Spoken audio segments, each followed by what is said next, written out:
Bonjour et bienvenue dans Paroles de femmes. Nous parlons de l'identité cette semaine et nous découvrons notre véritable identité avec joie et certaines vont faire connaissance avec elles-mêmes. Alors on se réjouit pour ces connaissances que nous faisons et aujourd'hui nous allons parler des réputations et des titres. Hier on a parlé des étiquettes et je crois que le Saint-Esprit a fait un travail pour enlever des étiquettes qui n'étaient pas vraies, qui étaient des mensonges, qui ne représentaient pas notre vraie identité, notre vraie nature. Et il y a aussi ces ennemis, quelquefois notre identité réelle et profonde, ça va être la réputation, bonne ou mauvaise d'ailleurs, ou les titres. Parce que ce sont encore une fois quasiment des étiquettes, ce sont des avis, ce sont des mots qui sont émis sur notre vie. Et alors, à voir, est-ce que ces avis, ces mots, ces titres sont vraiment le reflet de notre vie, le reflet de notre identité, ou alors est-ce qu'ils sont complètement en décalage? Et en fait, aujourd'hui, plus que de mensonges, je pense que c'est aussi un message d'authenticité, de ne pas vivre selon la vie des autres, de ne pas vivre selon un titre, quelquefois pour faire plaisir, puis en fait, avoir une identité et une vie qui sont complètement en décalage. Donc on va parler aujourd'hui d'authenticité, mais aussi d'intégrité par rapport à ce que la parole de Dieu dit et par rapport à la façon dont nous-mêmes on va vivre la parole. Et on va parler de la réputation, parce que quelquefois, une mauvaise réputation, la Bible nous le dit, que une bonne réputation vaut mieux que l'or et l'argent, parce que c'est vrai qu'une mauvaise réputation, on va le dire, ça colle à la peau et elle parle avant nous, elle parle au-delà même de nos actions. On arrive dans un lieu, il peut y avoir tout un groupe qui a déjà une idée très très précise de qui nous sommes, juste à cause d'une réputation qui nous a précédés. Mais quand tu parles de réputation, j'ai toujours la pensée de Rahab, qu'on connaît très bien comme étant une prostituée. Et c'était ça son travail. Et elle nous est présentée dans la Bible comme étant une prostituée. Mais ce qui est intéressant dans Rahab, je crois, pour moi, c'est que après qu'on l'ait vue dans l'Ancien Testament, on la revoit dans Hébreu comme étant une femme de foi. Et je me dis, tiens, Rahab, elle avait cette réputation de prostituée, mais au-delà de cette réputation, il y avait Rahab, elle, qui elle était vraiment. Et on voit que c'était une femme qui craignait Dieu, parce que quand elle a parlé à ses espions, elle a dit, écoute, je sais d'où vous venez, je sais que vous servez le vrai Dieu. Tu vois, elle-même aussi, elle a dépassé un peu sa réputation, même par rapport à elle-même. Elle aurait pu se dire, ben moi, je suis une prostituée de toute façon et tout ça. Mais elle a pu parler à ces personnes, elle a pu même intercéder pour sa famille. Et donc, je crois que ça nous interpelle à chacune d'entre nous de ne pas nous laisser définir par notre réputation. Et on va parler des erreurs demain, mais je crois que des fois, la mauvaise réputation, si des fois elle vient de ce que les gens pensaient de nous, des étiquettes qu'ils nous ont posées, et des fois aussi des choses que nous avons commises. Mais bref, c'est vraiment de dire, en fait, de s'inspirer de cette femme-là pour dire qu'au-delà de ta réputation, il y a toi. Et il faut être capable de faire la distinction entre les deux. Que ta réputation soit bonne ou qu'elle soit mauvaise, il faut vraiment la distinguer de toi-même. C'est pour ça que, justement, on ne tombe pas non plus dans des titres, etc. On arrive vraiment à faire la distinction entre notre réputation et qui nous sommes réellement. Et moi, je pense que l'idéal, en fait, serait que vraiment notre réputation soit soutenue par notre identité. Oui. Parce que il faut aussi avouer quelquefois que c'est vraiment le fruit de ce que tu sais. Parce qu'elle est prostituée qu'elle a cette réputation-là, en fait. C'est parce qu'elle le fait. Mais c'est bien, nous, d'avoir conscience qu'une réputation peut venir de là. Et de poser des actes en accord avec notre identité, de telle sorte que même l'identité est vraiment différente de la réputation, comme on est en train de dire, mais il faut que notre réputation suive notre identité, que notre identité précède notre réputation. Ça, c'est vraiment ça l'idéal, en fait, dans la vie qu'on doit mener ici sur la Terre. Et on ne peut pas empêcher les gens de penser.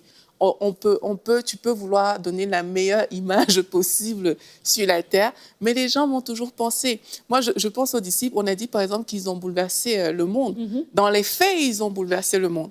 Mais quelqu'un va voir, ah oui, ils ont bouleversé le monde pour rendre gloire à Dieu et tout. Mais d'un autre côté, peut-être du côté des pharisiens, on va voir, oui, mais eux, ils ont bouleversé le monde, ce sont des rebelles, ces gens-là et tout, ils sont contre l'autorité. C'est comme ça il y aura cette lecture qui est différente. Mais nous, mon point que je veux apporter ici, c'est de dire, il faut veiller à ce que ton identité, vraiment, que ta réputation reflète ton identité.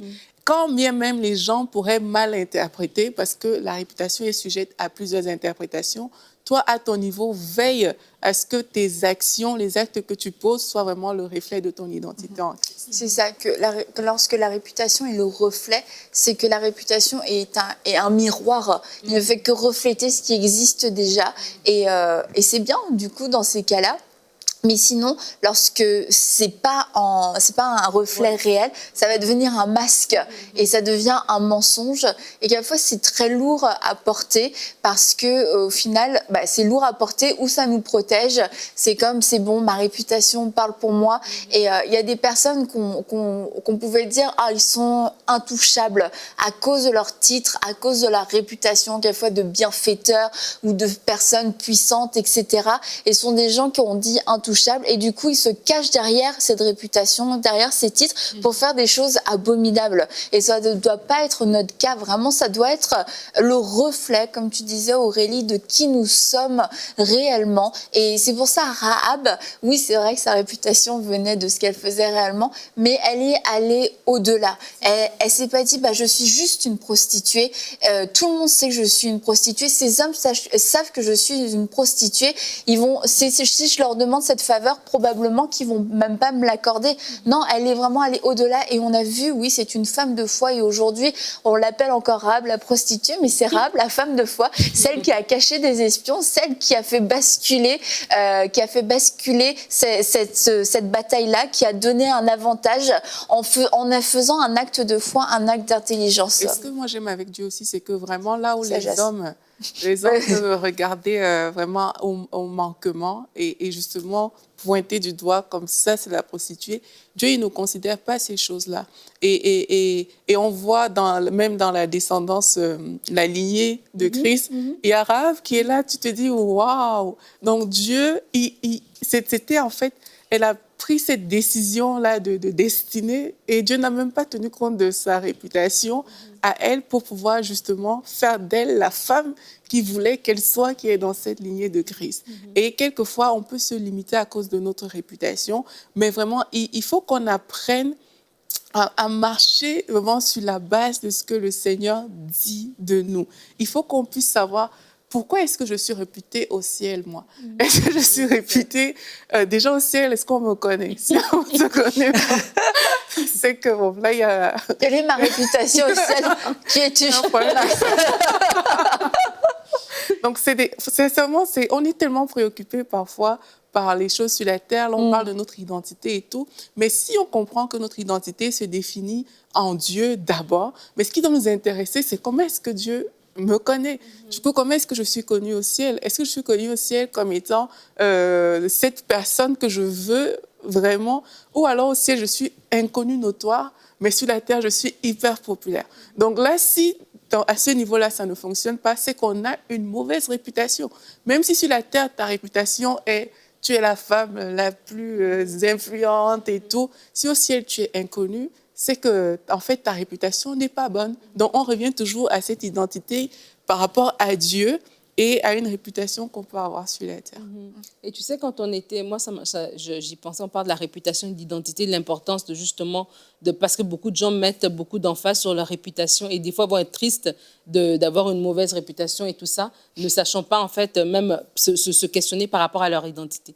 Mais je me rappelle quand on était à l'école, je pense à l'école secondaire, et je crois que c'est le cas pour beaucoup d'entre nous, des fois, il y avait des filles à l'école ou des garçons qui avaient une réputation et on n'avait même pas pris la peine de connaître leur identité. On n'avait pas pris la peine d'apprendre à les connaître. Si notre ami nous avait rapporté, on nous avait juste rapporté que cette fille, elle est comme ça, ce garçon, il est comme ça, et bien du coup, nous, on se braquait et puis on les abordait de cette manière-là. Et je me dis, des fois, j'y pense à ces filles du secondaire jusqu'à ce qu'elles sont devenues aujourd'hui. Et j'espère qu'elles ont pris le temps de chercher leur identité, en fait. Parce que surtout quand on est plus jeune et même à l'âge adulte, si tout le monde dit que tu es comme ça, tout le monde t'a déjà donné cette réputation, ben c'est des fois plus facile de juste te comporter comme ils s'attendent à ce que tu te comportes. On s'attend à ce que lui, c'est un colérique. Ben, tu sais quoi, je vais me permettre de parler n'importe comment. De toute façon, ma réputation, elle a déjà été faite. Mais vraiment, de faire ce travail, je crois que c'est encore plus difficile lorsqu'on a une mauvaise réputation, entre guillemets, de vraiment faire ce travail à chaque personne qu'on voit,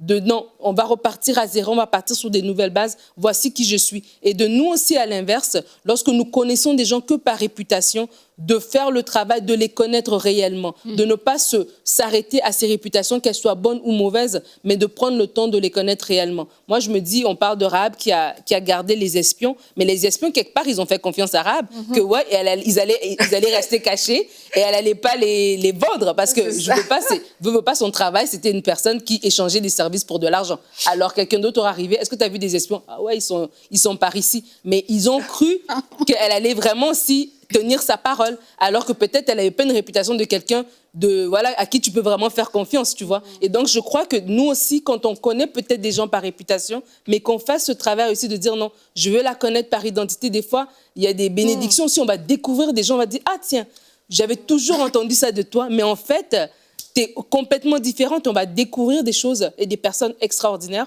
si on prend le temps. Ce que tu dis est tellement vrai. Je me rappelle, ce sont mes amis. Et on va le rester. Et ce ne sera pas bizarre ce que je vais dire. Si tu le dis.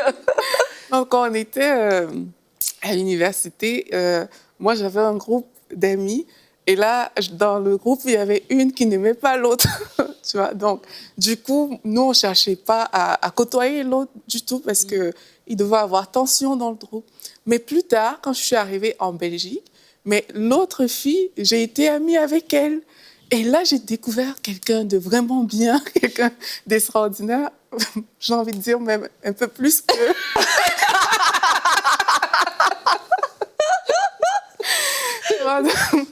J'ai envie de le dire, mais bon, tu l'as dit. Pas pour juger, c'est pas pour juger, mais j'ai découvert vraiment une autre personne.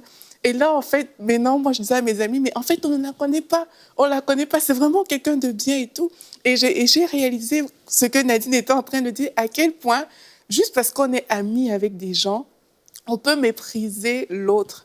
On peut former une image sur l'autre. On peut donner une étiquette à l'autre parce qu'on est amis avec certaines personnes. Et je veux vraiment m'adresser maintenant à toutes les personnes qui sont notamment à l'école.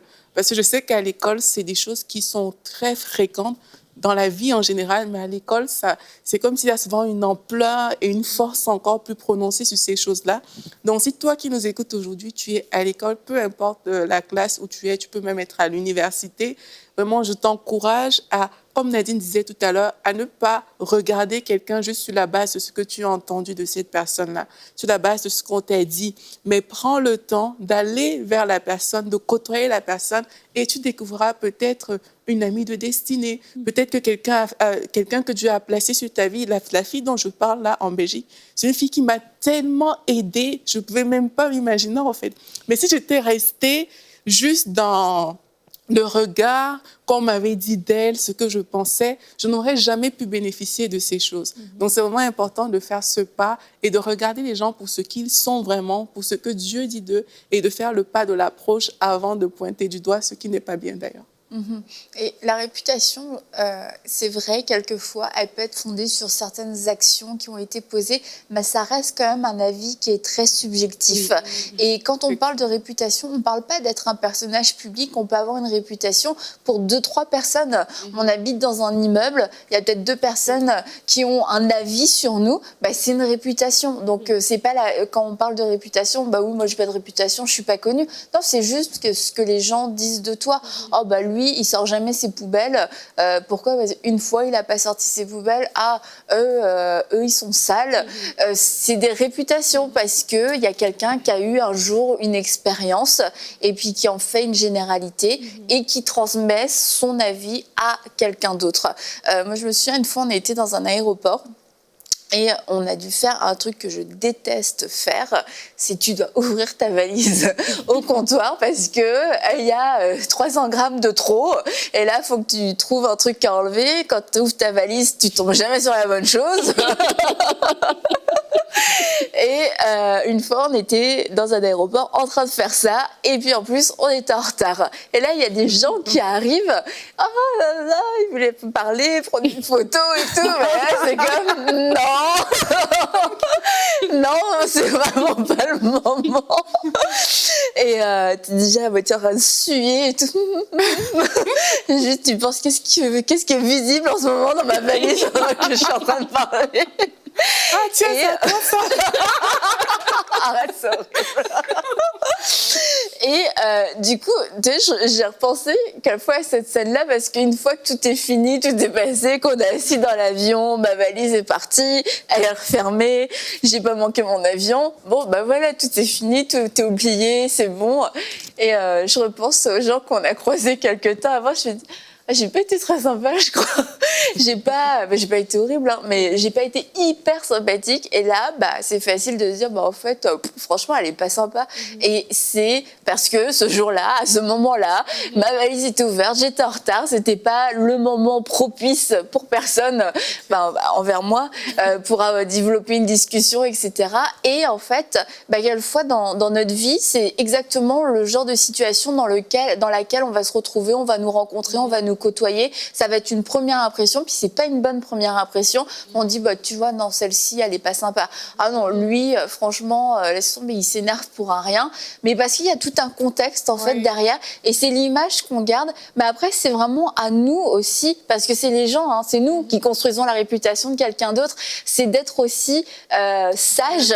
C'est ça, d'être sage et bienveillant. Et puis, quand on a vu quelque chose, on n'est pas obligé de le colporter, on n'est pas obligé de le raconter à tout le monde, parce qu'on doit se souvenir avec humilité, peut-être ce que j'ai vu, il y avait une raison, il y a un contexte que je ne connais pas, et c'est pas parce que cette personne était comme ça ce jour-là qu'elle est comme ça, et je vais pas me faire l'ambassadeur d'une fausse réputation qui va peut-être lui nuire par la suite. Et ça, c'est à nous de le faire, parce que autant c'est facile de se dire, moi je souffre de ma mauvaise réputation parce que des gens parlaient sur moi, mais autant quelquefois on s'en fiche complètement de nous créer une réputation, une mauvaise réputation à quelqu'un. C'est pour ça que vraiment, quand c'est pas édifiant, faut juste se taire. Faut pas parler parce que ça ne sert à rien souvent, justement, dans certains cas je dis, mais oui, tu vois, j'ai vu Annabelle, mais la fille, elle est pas sympa et tout. Ça n'apporte rien. Donc, quand on sait... Dis-le que je suis sympa. Dis-le. Attends, je réfléchis. Annabelle, je vais vous dévoiler la réputation d'Annabelle. Non, bien sûr que tout le monde sait que c'est ça. Mais vraiment, il faut qu'on veille. Surtout, moi, je parle surtout aux chrétiens. Tu vois, il y a des choses qu'en tant qu'enfant de Dieu, on doit vraiment veiller au royaume de Dieu. Et on doit veiller à ce que ce qu'on dit soit édifiant et ne dénigre pas autrui. Parce que quand on parle de mauvaise réputation, comme tu dis, même quelqu'un peut faire des choses qui ne sont pas forcément correctes, mais c'est pas pour autant que cette personne-là, tu vois, est ce qu'elle a fait en fait. Et il faut dissocier justement l'identité des gens par rapport aux actes qu'ils ont posés.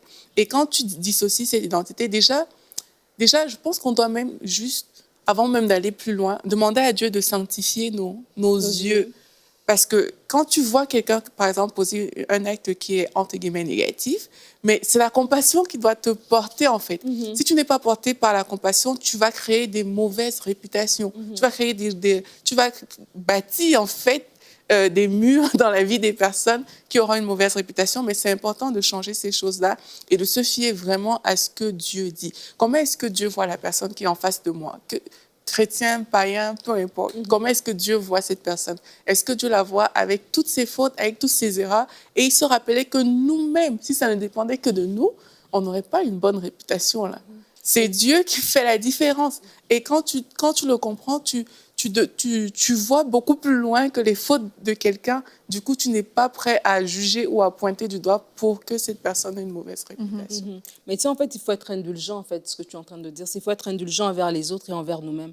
Je crois que des fois, dans la société, il y a cette pensée qui part de la première impression et la meilleure impression. En tout cas, en anglais, ça se dit, en français, ça sonne un peu... C'est une expression qui dit, en fait, que ta première impression, c'est ça qui compte, en fait. Donc, quand tu vas dans une entrevue pour un emploi, tu mets ta meilleure chemise, tu mets ta meilleure veste et tout ça, parce que c'est ta première impression, c'est ça que les gens vont se rappeler de toi. Mais je crois que ça, c'est une pensée du monde. Mais une pensée de Dieu, c'est pas comme ça. On peut pas juste te coller parce que je t'ai rencontré un après-midi du mois de juillet, il y a 5 ans, et puis je reste sur cette image-là. Il faut prendre le temps de connaître les gens. Et je crois qu'il faut être indulgent envers les gens par rapport à leur première impression, mais nous-mêmes, alors qu'on parle d'identité, être indulgent envers nous-mêmes par rapport à l'impression que j'ai donnée aux gens. De dire, ah tiens, j'étais peut-être pressée cette journée-là, je suis allée à ce travail pour cette entrevue, j'étais pas de bonne humeur, j'avais mal dormi et tout ça, et j'ai peut-être laissé une mauvaise impression, mais c'est pas mon identité. Il y a des gens aussi qui eux-mêmes se limitent eux-mêmes, ils n'oseront pas rappeler pour dire, j'étais passé il y a 2 mois, laissez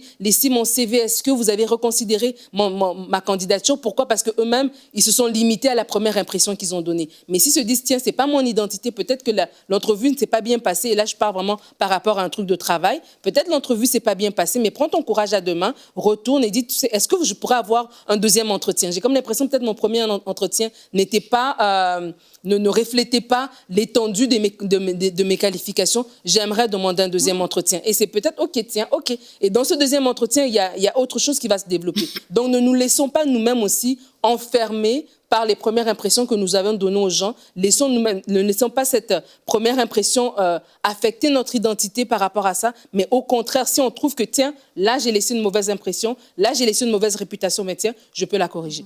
Et, ouais, vas-y. Je voulais dire par rapport à ce qu'elle dit que, en fait, c'est aussi, du coup, important de se donner des valeurs intérieures plutôt que des valeurs extérieures. Parce que la valeur extérieure, c'est justement ça, ce que tu as laissé aux gens.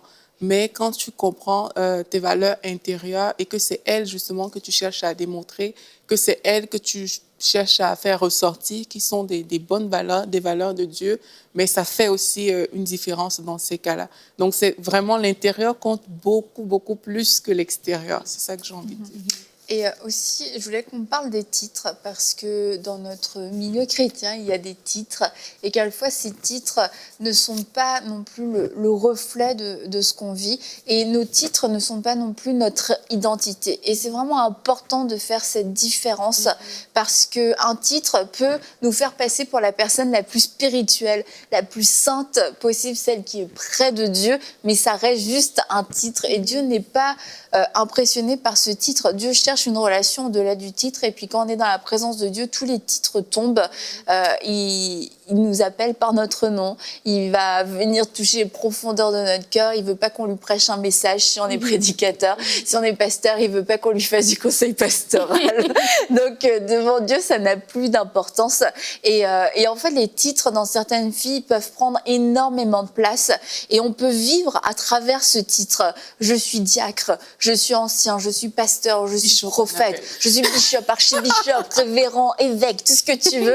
Et c'est ce titre, en fait, qui me fait me sentir vivant. C'est dans ce titre que je trouve toute ma vie, mais un titre ne reste qu'un mot au final, et le titre ne peut vraiment pas remplacer notre identité. Et je trouve que aujourd'hui, c'est facile d'avoir des titres et de se cacher derrière des titres, mais qu'en est-il réellement de ta communion avec Dieu? Qu'en est-il réellement de ton cœur? Et vraiment, ma prière, c'est que tu ne sois pas comme les pharisiens et les hypocrites dont Jésus parle, qui nettoient l'extérieur de la coupe, qui passent pour des hommes justes, mais qui à l'intérieur sont remplis de pourriture, remplis d'envie, de jalousie, remplis d'hypocrisie. Et si c'est ton cas, mais repens-toi aujourd'hui sincèrement devant Dieu avec humilité. Dis-lui, je me suis cachée derrière ces titres, j'ai fait croire à tout le monde, oui, que j'étais le super spirituel, la super spirituelle, mais ma vie c'est la catastrophe, je vis dans l'impudicité, je vis dans le mensonge, je vis dans la manipulation, mais aujourd'hui je veux que ça cesse, et je te demande pardon Seigneur, je te demande de faire ton œuvre en moi. Et vraiment les titres, quelquefois ça va être l'étape ou la barrière qui nous empêche de vivre cette repentance et de vivre dans l'humilité, parce qu'on a l'impression que ces titres, c'est notre couronne, et si on les perd, on n'a plus rien.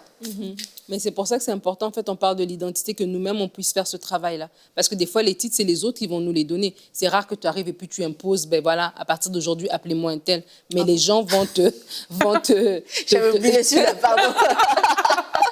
Les gens vont te donner des titres, et des fois, avec les titres, viennent un certain regard. Parce que les gens, ils te regardent par rapport à ce titre-là, en attente justement que tu produises ce pour lequel on t'appelle, tu vois. Et donc, c'est pour ça, c'est important de nous-mêmes de faire la distinction entre notre titre et notre identité. De manière à ce que si nous avons un souci au niveau de notre comportement, au niveau de quelque chose, qu'on ne cache pas cette erreur-là, qu'on ne cache pas cette faille-là, qu'on ait le courage de venir devant Dieu pour dire, oui Seigneur, j'ai péché à ce niveau-là. Oui, peut-être c'est moi qui enseigne aux autres, peut-être c'est moi qui suis sur les plateformes en train de dire, mais tiens là, j'ai un souci, et on va laisser Dieu nous travailler notre cœur. Mais si on se réconforte que dans notre titre, et que le titre devient comme une couverture, comme un manteau, comme un abri, ben, ça veut dire que le jour où j'ai fait une erreur, oh non, non, non, telle personne ne peut pas, je ne peux pas faire cette erreur-là. Donc, du coup, je vais le cacher. Les gens ne le sauront jamais. Et moi, je cache.